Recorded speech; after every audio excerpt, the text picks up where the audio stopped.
అంటారు. ఒక్క ఆ తదియనాడు మాత్రమే నిజరూప దర్శనం. మిగిలిన రోజులన్నిటా కూడా నాకు చందనాన్ని అలదండి. ఎంత పుట్టమట్టిలో నేను దొరికానో అంత చందనంతో నన్ను సంవత్సరంలో అలది లోపల ఉంచాలి.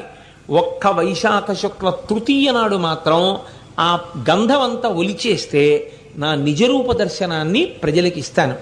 ఆనాడు భక్తులైనటువంటి వారు ఎవరు నన్ను దర్శనం చేస్తారో వాళ్ళకి నా దివ్యమైనటువంటి అనుగ్రహము లభిస్తుంది అని ఆనాడు ఆయన ఆనతిచ్చిన మేరకి పురూరవుడు ఆ చందనంతో అనులేపనం చెయ్యడం అనేటటువంటి ప్రక్రియని ఆనాడు ప్రారంభించాడు.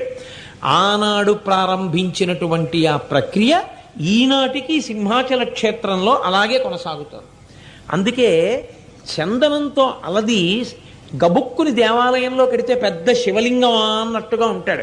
అసలు శివుడికి నాకు ఏమీ భేదం లేదు.